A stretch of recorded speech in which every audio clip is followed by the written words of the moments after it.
ننگے سر نماز پڑھنا کیسا ہے؟ ننگے سر نماز پڑھنے سے گھر میں کیا ہوتا ہے؟ ننگے سر نماز پڑھنے سے رزق پر کیا اثر پڑتا ہے؟ بسم اللہ الرحمن الرحیم۔ السلام علیکم ورحمۃ اللہ وبرکاتہ۔ محترم ناظرین، حضرت کعب بن مالک رضی اللہ تعالی عنہ فرماتے ہیں کہ رسول خدا صلی اللہ علیہ وسلم کی خدمت اقدس میں حضرت جابر رضی اللہ تعالی عنہ حاضر خدمت ہوئے اور آپ علیہ الصلوۃ والسلام کا چہرہ متغیر پایا۔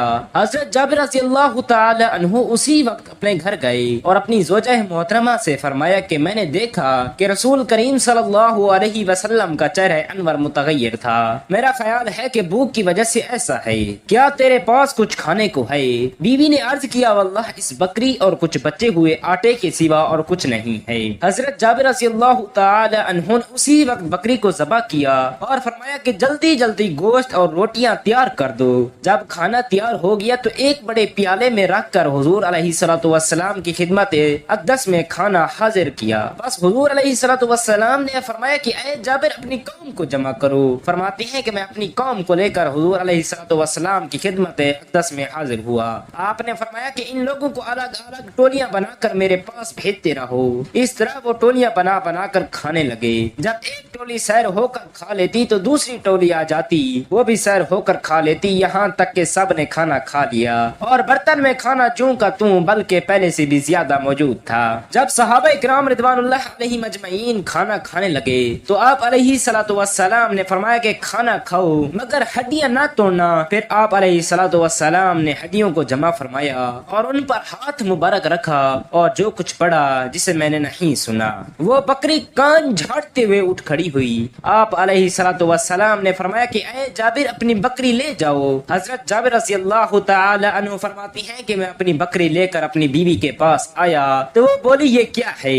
میں نے کہا کہ واللہ یہ ہماری وہی بکری ہے جس کو ہم نے ذبح کیا تھا۔ حضور علیہ الصلوۃ والسلام کی دعا سے اللہ تعالی نے اس بکری کو زندہ کر دیا ہے۔ یہ سن کر حضرت جابر رضی اللہ تعالی عنہ کی بیوی نے کہا کہ میں گواہی دیتی ہوں کہ آپ علیہ الصلوۃ والسلام اللہ تعالی کے پیارے رسول ہیں۔ جب حضرت جابر رضی اللہ تعالی عنہ نے بکری کو ذبح کیا تو ان کے دو چھوٹے صاحبزادے بھی وہاں موجود تھے، جنہوں نے بکری ذبح ہوتی دیکھی وہ دونوں چھری لے کر چھت پر گئے۔ بڑے نے چھوٹے سے کہا کہ او میں تمہارے ساتھ ہی ایسا کروں گا جیسے ہمارے والد گرامی نے بکری کے ساتھ کیا ہے۔ چنانچہ بڑے بھائی نے چھوٹے بھائی کو باندھا اور گلے پر چھری چلا دی اور نادانی میں اس کو ذبح کر دیا اور اس کا سر تن سے جدا کر دیا۔ جیسے ہی بچوں کی ماں نے اس منظر کو دیکھا تو فوراً بھاگی اور بڑا بچہ ڈر کر بھاگا اور خوف سے چھت سے گرا اور مر گیا۔ حضرت جابر رضی اللہ تعالی عنہ کی زوجہ محترمہ نے دونوں بچوں کی لاشوں کو اٹھایا اور اندر لے کر رکھ دیا،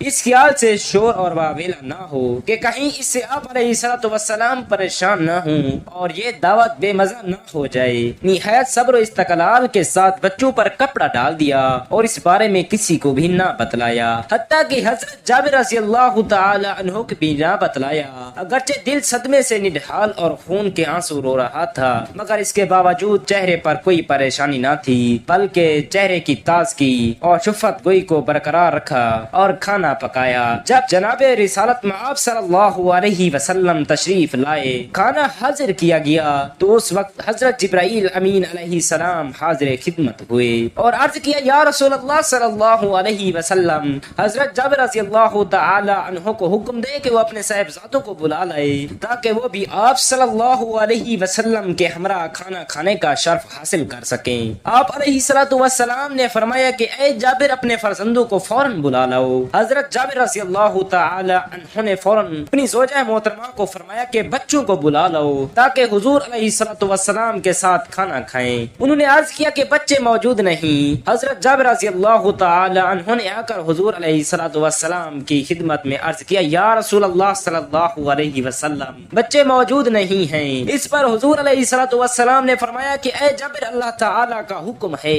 کہ جلدی جلدی بچوں کو بلا لاؤ۔ حضرت جابر رضی اللہ تعالی عنہ دوبارہ زوجہ محترمہ کے پاس آئے اور فرمایا کہ اللہ تعالی کا حکم ہے، اسی لیے بچوں کو جہاں بھی ہیں جلدی جلدی بلا لاؤ۔ بچوں کی ماں جو پہلے ہی غم سے نڈھال تھی، آنسوؤں کے سمندر کو آنکھوں میں سمائے ہوئے صبر استقلال اور حوصلے کے ساتھ حضور علیہ الصلوۃ والسلام کی دعوت کر رہی تھی، اس نے جب یہ سنا تو آنسوؤں کا وہ سمندر جو بڑی مشکل سے رکا ہوا تھا وہ چھلک کر باہر آ گیا۔ روتے ہوئے عرض کیا کہ میں اب اپنے بچوں کو نہیں بلا سکتی۔ حضرت جابر رضی اللہ تعالی عنہ نے فرمایا کہ روتی کیوں ہو، کیا بات ہے؟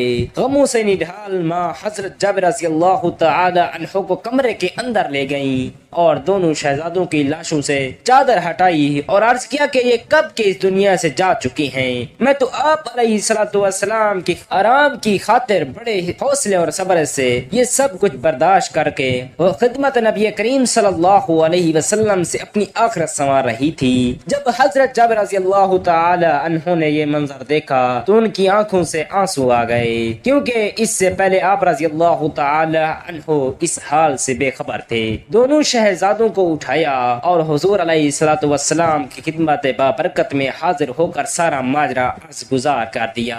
جو ہی حضرت جابر رضی اللہ تعالی عنہ نے دونوں صاحبزادوں کی لاشوں کو حضور علیہ الصلوۃ والسلام کے قدموں میں رکھا، سارا گھر غم زدہ ہو گیا اور ماں کی ممتا جو پہلے آداب مصطفیٰ آرام مصطفیٰ صلی اللہ علیہ وسلم کے لیے خاموش تھی، زاروں قطار رونے لگی۔ اللہ تعالی نے حضرت جبرائیل امین علیہ الصلوۃ والسلام کو حکم دیا کہ جاؤ میرے محبوب صلی اللہ علیہ وسلم کی خدمت میں حاضر ہو کر میرا پیغام دو کہ اے محبوب دعا آپ فرمائیں، ان کو زندہ ہم کر دیں گے۔ چنانچہ حضور علیہ الصلوۃ والسلام نے اپنے دست مبارک دعا کے لیے بلند کیے، ابھی ہاتھ واپس آئے نہ تھے کہ دونوں شہزادوں کو اللہ تعالی نے زندہ کر کے کھڑا کر دیا۔